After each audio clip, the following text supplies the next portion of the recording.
Colin. I want to close on a more serious subject, and I'm not going to get too in the weeds on it, but I'm curious about what you guys think about immigration in the United States. The reason I ask is because there's a big thing going on in the news the last few weeks. There's a crisis on the southern border. A lot of children from certain Central and South American countries are coming through Mexico and into the States and basically pleading asylum because they're escaping what they deem persecution and danger in their own countries. A lot of them are, not all of them, but a lot of them are unattended. They were basically sent by their parents with coyotes to come up. Coyotes, not really like the animal. Coyotes are people that are paid lots of money to guide people across the border, like sneak them in. So, I'm kind of curious about like what your guys' thoughts on what we should, like, in a more general way, like what do we do with these people? What should we do with them? And what should our policy be about letting people into the United States generally? And are you afraid that that there's a danger of losing American culture, whatever that might be, whatever that might mean, by letting in people from around the world, whether legally or illegally? Sure. And I'll start. The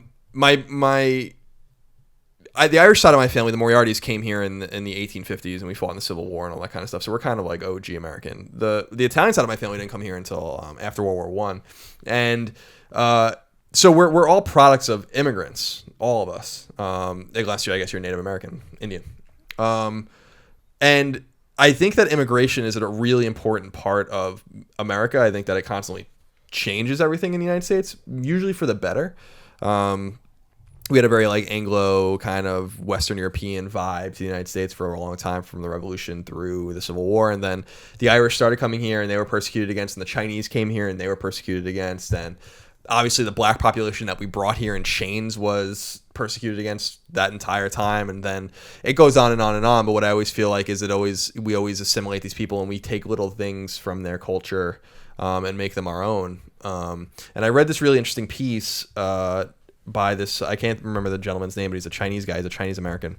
And he was saying that America is unique because a Chinese family will come here and they rear Chinese American people that are one foot in the Chinese culture and one foot in the American culture. But what makes the United States interesting and unique, whether it's Mexican American or whoever, is that you don't go to China and find American Chinese.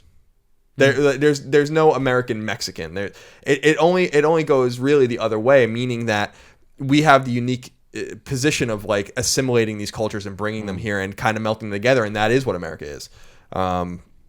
So I don't really feel like there's a danger in having like an immigration policy that lets new people in here, because I feel like we actually have thrived on that, whether it was the Chinese coming to build the railroad, whether it was the Irish escaping the potato famine, whether it was the Russians trying to get out of, after the Soviets took over in the 19-teens after World War I, whether it was the Jews coming here after World War II or right before World War II when they knew that shit was about to go down.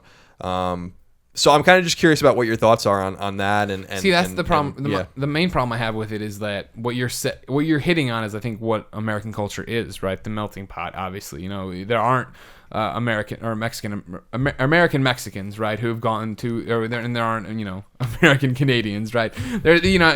We're special because we're a country founded by immigrants, and we're a country that's all about immigration. And I feel like in the national dialogue a lot lately, especially in politics, right, that gets lost, where all of a sudden we want to close the borders, we want to build a giant wall. And the problem is that it's such a fucking complicated problem, right? It's so complicated, and I wish it was easy, right? It sounds easy when you think about it, right? You're like, there's illegal immigrants coming in. Stop. There's a line of immigrants or would-be immigrants trying to go through the proper channels, trying to go through all these correct things they have the right forms of ID and they filled out the right questionnaires and they're ready and they're trying to do it. Let them in first, right? But then you have these calls for asylum. You have children being dropped off on the doorstep, and what do you do then? You know what I mean? You have people who are wantonly breaking the laws to get in, and I'm not saying their reasons aren't in the right place or whatever. And it's like, how do you balance that against the people who are waiting the right way, right? And so then it seems like the argument seems to be well, then it's got to just be turned off, right? We have to build the wall. We have to stop immigration. We have to do this. We have to figure that out. We have to stop and solve our problems. And of course, because we're America, there's a million other problems going on. So it's just lost in this echo chamber of problems and people yelling and pontificating and stuff, soapboxes, and well, there's that, but there's abortion and there's gay marriage, and you know what I mean, like there's all these goddamn bullet point talking points that nothing ever really gets done.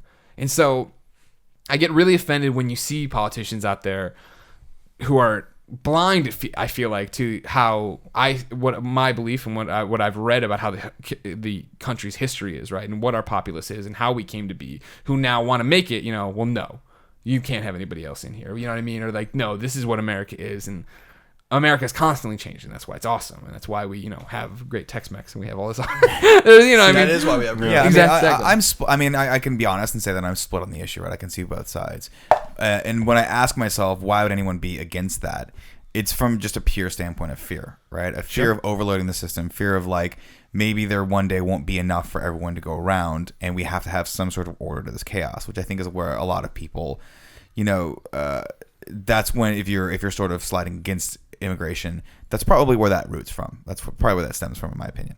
I don't think it's in me when I look inwardly, I'm like, it's not something of saying like I have something awesome that I don't want anyone else to have. It's a fear that like bringing millions and millions of new people into the United States with an economy that's not exactly the greatest thing on the planet might destroy us, right? And so my brain goes, okay, there has to be a system that can keep that in order, and I can understand where the conclusion of, well, let's build a giant wall so that when people want to get into this country, they have to do it by the proper channels so we can control the influx of new blood into the country. Having said that, I grew up and I worked in college through restaurants, and I worked, in Southern California with a lot of illegal immigrants that were working illegally. They were working under false Social Security numbers, and they were... Your Social Security number is 1, 2, 3, 4, 5... That would have been amazing. They had different names, and they were forced to sort of live in fear constantly of being deported from the country. And they were working double shifts and taking every single dollar that they didn't need to live and sending it back home. Mm-hmm. And so at the same time, once you see that, you're like, this person wants to really be in this country and is willing to work really hard to do that. And I'm saying this is a very obviously isolated example, because I'm sure that there are people that aren't willing to work that hard. But if you're willing to risk your life to come to some place, that says that you at least want it enough to probably come and be a productive member of the society. Maybe not, again, overgeneralizing. But once I saw that, I was like, I can't in good conscience be 100% on either side of this, right? Mm-hmm. I can see it, and I can step back and look at it. It's tough. It's a hard one. It is a hard one. Yeah. Is building a wall and just like not letting anyone in even an option? Yeah, that is. I mean, there is a wall on part of the border. There's a lot of fence, right? Yeah, and there's literally a wall too. I mean, like I actually have no problem with us building the wall. I think it actually makes sense to control. Are you actually talking about actually building a wall? Yeah, like a huge wall, just like a 20-foot wall you can't climb, and like snipers on the borders. Like I don't necessarily think that that's a bad thing. You just have to compartmentalize them. Like I think that we should control the border. Like have complete control over the border. Like absolutely. The bigger issue to me is I agree with the things you're saying. Like generally, like I don't believe in the nativist stance of like no immigration. Like, and I don't believe in the stance like you don't. Like we're somewhere in the middle where it's like just everyone just come here. Right. I don't think it makes any sense. Mm-hmm. The conundrum is like, what if the people, there were a lot of immigration people always in the United States, always. And what if they dissuaded my Irish ancestors from coming here, and my Italian ancestors from coming here? I just think that there are certain ways to do it. I agree, like the legal channels are the right way to do it. And I feel bad for the people that are waiting in the line. It's just like, it's interesting because we do have like a crisis where like these children will be sent back and probably not live very long, or be it's really fucked up is the kids, because it's just like these kids get brought into these situations and they need to grow up. Even if they get here, right, they're growing up and that's their life, and they need to figure out how to make that work. And their friends can do whatever they want, but they can't, and it's like they need to keep these secrets and do all this stuff, and that's so fucked up that they need to live that way. But it's like still a better life than I mean, that's the hard part too, is when you start looking at the root of the problem. It's not the fact that people can or cannot get into this country. It's the fact they want to leave their own country. Why is that? Mm-hmm. Right? And that's when it gets incredibly complex, right? Why do we have so many people immigrating from Mexico? Well, Mexico's kind of a messed up place. By all accounts, it's full of corruption, and the government doesn't treat its people very well. There are nice spots of it, sure, like any other country, but still at the same time, it's like that is a problem we cannot fix.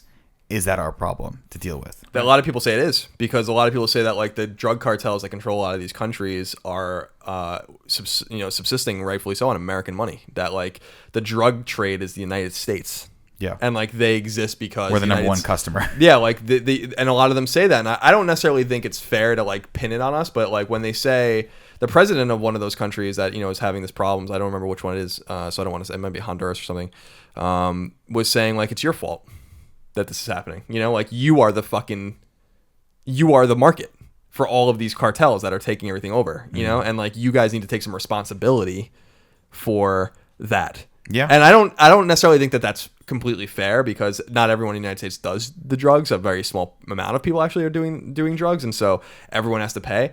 I think that the solution is really easy, because you can have a humanitarian, a humanitarian slant while protecting illegal immigration. And the way you do that, and I've said it before, is just legalize them. You're not a citizen. You can stay for X amount of years. We're not going to deport you. If you want to become a citizen, you can get on the back of the line, go back where you came from, and get in the back of the line, and you can come in the legal way. In the meantime, you can stay here and work and do your thing, pay taxes. You cannot have Medicare. You cannot have Social Security. You cannot vote. You can't have Medicaid or any public assistance. But if we want to make sure that they can't, that's my stance, is to say well, let's compromise. Yeah. There's not enough of that. Let's say, okay, we're not going to deport you. We're not sending you back. Right. And we'll give you a path to get your citizenship, right? That's going to require you to go home at some point, But in the meantime, just chill. Why not? But why would it require them to go home, right? And that's the question. If they're already here and they're already being productive members of society. But there's people who didn't do that, right? This is the same thing with and I'm not at all comparing these, but to boil it down to the simplest thing, right? Like I'm waiting in line for the PlayStation 4, right? And I've been waiting for hours and hours and hours, and then at some point somebody walks out with a PlayStation 4. How did you do that? Well, I just went up to this thing, knew that guy, and I got it and got one, and now I'm out.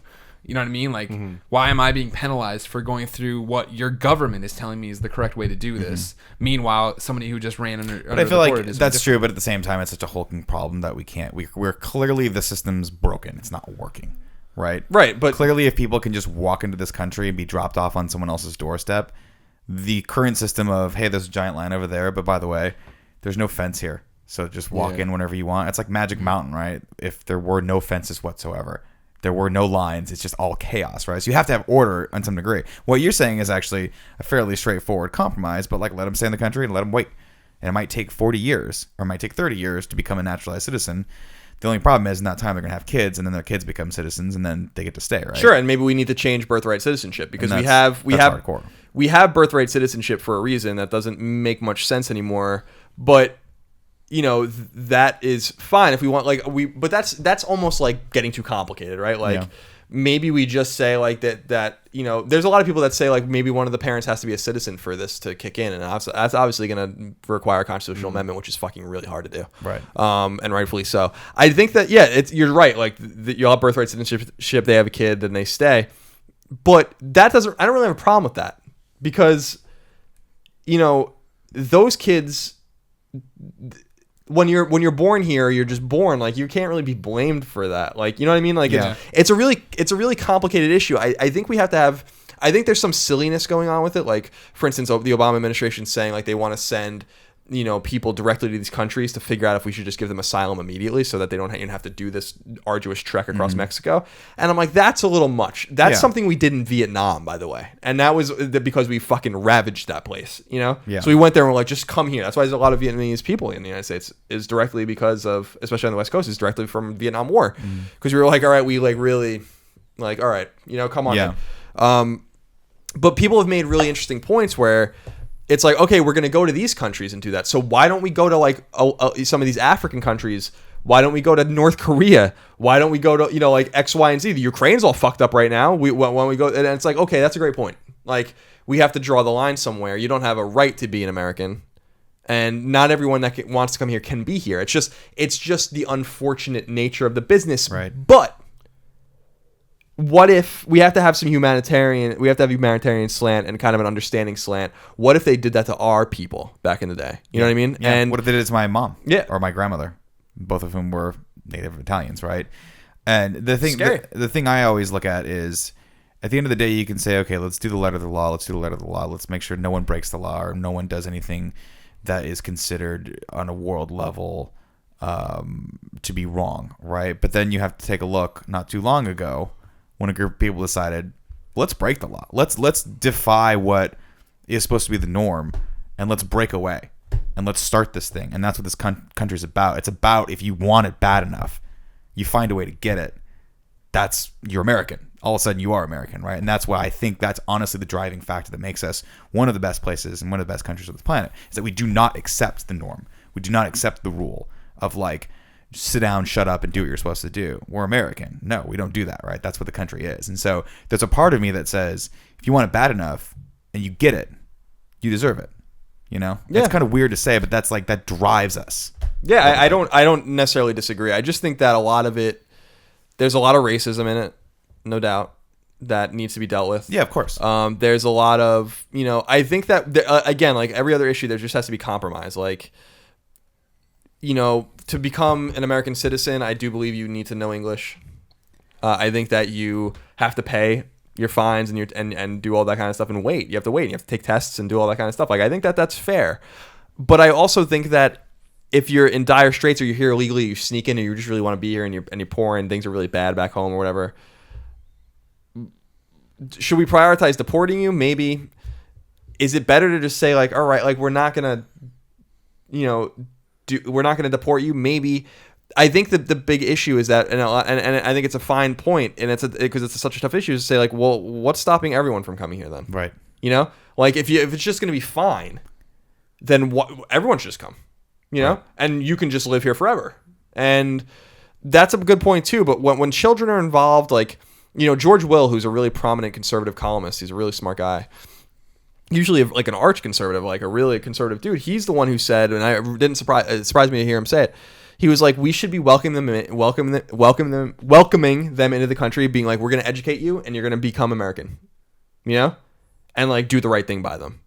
But it's tough because what's stopping, I don't know, it's just a bad example. What's stopping people in Eastern Ukraine sending their kids here? What's stopping North Korean kids from escaping and seeking asylum and all those kinds of things? It's just, it's a tough issue. That's when you put it like that, and like North Korea obviously is. I mean, not that they're going to be able to leave North Korea, but no, exactly, which is crazy, right? And that's in that instance, you think, oh my God, if they can get out of North Korea, absolutely, yeah, right, absolutely, we should take those people in. So how is that any different from it? It's a very complex issue. Right? Yeah, it is, and I just wanted to kind of bring that up because it's just like the zeitgeist right now in politics. The thing that really bothers me is it's such a politically driven thing, which is why I think the compromise has to be that they can't vote until they become citizens. Obviously, you can't vote if you're not a citizen, but you can legalize them, but you can't give them citizenship, right? Because I do think that it's all about the party that figures it out first buys those votes forever, and that's why it's the same thing with, like I said, with Cuban Americans, and that they voted Republican reliably for generations because of what Eisenhower did for them, and we can't play political games with people's lives or be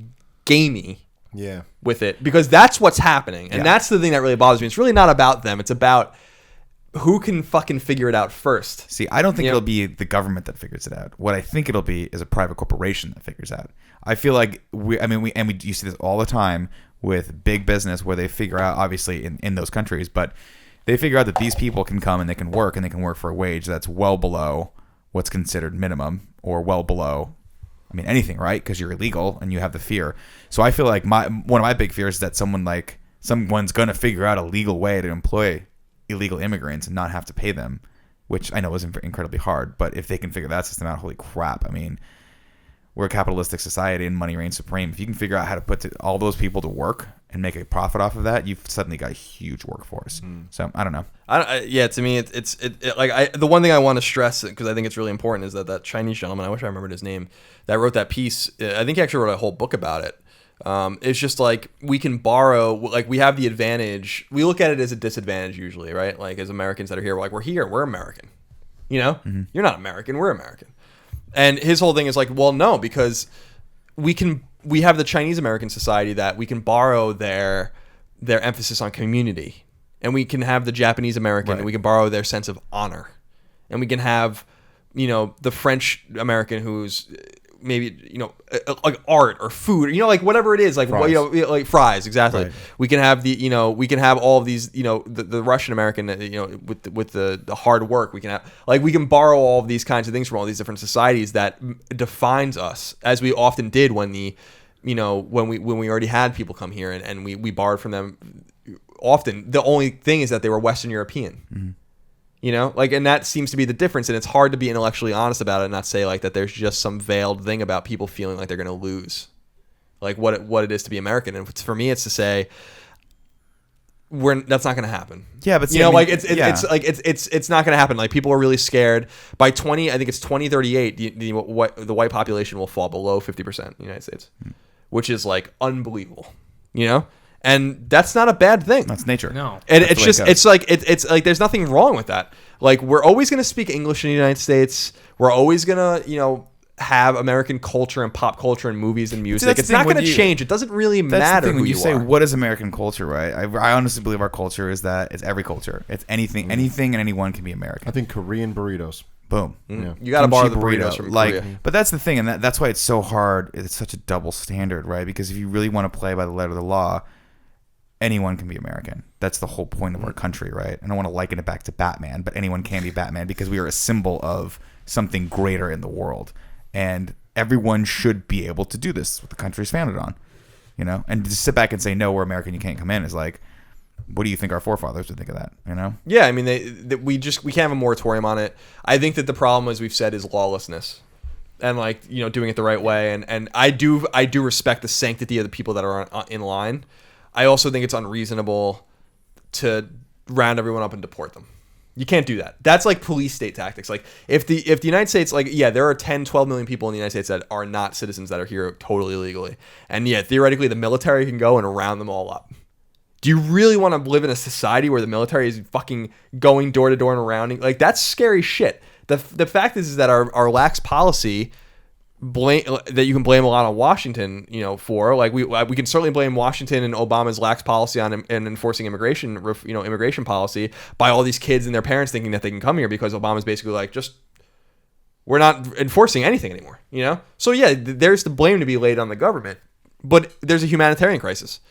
Families being split up, all these kinds of things. Maybe we just need to figure out a way to work around it. Maybe we have to figure out a two-tiered citizenship kind of thing, but that then creates a strata that we don't want in the United States, and separate it's all complicated. It's separate but equal. It's like it's all, and that's not right. It's like all complicated. I think when you talk it out, though, you always come back to just we can't have a society that's just like splitting families up and doing all that kind of stuff. And maybe we should just encourage them to these people to be American.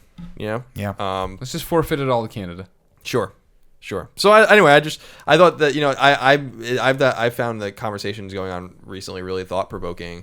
It is totally politically toxic. I do not think that the whole amnesty thing is going to happen. I don't think that's a good idea. But at the same time, maybe you just amnesty as far as just saying like we're not going to deport you. Yeah. Just chill out. Get your fucking driver's license if you want. Pay your taxes, but you can't have. You just can't have the fruits of citizenship until you do it the right way. Mm-hmm. And there's nothing wrong with just saying that. You can't vote. If you want to vote, get in line. Yep. And so that's my solution. I just think we have to be really mindful of that, and really mindful of, I always think about like you said, like I always think about my great grandmother who came from Italy, and she didn't speak a lick of English. And we would see her for Sunday dinner, and she would just be sitting in her chair watching Wheel of Fortune or whatever, and you just go kiss her on the cheek, and she'd just sit there. She didn't speak a fucking word of English, But her coming here allowed my grandma to be born, and me being here and stuff. I don't know. I just think about it like you just kind of have to play the long game, and it's the nativism and stuff and the xenophobia is like really scary to me. So, and fucked up because we could have been victimized by it. Yep. Ladies and gentlemen, what do you think of immigration? Let us know in the comments. This has been another episode of the Game Over Greggy Show. Remember, every week, 4, sometimes 5, and/or a TGIF cast mate come around this table, each bringing a random topic of conversation for your amusement. If you like that, you can get the full MP3 version over at GameOverGreggy.bandcamp.com for $1 each and every Friday. The entire episode, uncut. Don't worry about it. It's great. Don't want to give us the $1? It's cool. We'll be all right. We'll make it. Bitters grow on trees. Instead, you can go to youtube.com/GameOverGreggy, and every day by day, each topic is broken out, topic by topic. Was that intentional? Day by day? Yeah. I try to give you some little gems to see if you're listening still. I'm tuned in. I know. Remember, go buy t-shirts at districtlines.com/GameOverGreggy. Catch my Twitch streams at Twitch TV/GameOverGreggy every Monday at 9 p.m. or every Saturday when I post them on YouTube.com/GameOverGreggy. Until next time, big ups to T-Dog. I'm not doing it. You're done with it? No, I'm not doing it. Why are you done with it? I don't know. I just don't want it to be. I don't want it to be a thing that we do forever. Well, it's not forever. Just do one last time. This is it? Yeah, sure. All right. So anyways, until next time, big ups to T-Dog. See, I always look at that spot. I just look at the camera the whole time. You guys look around, but I just look straight ahead.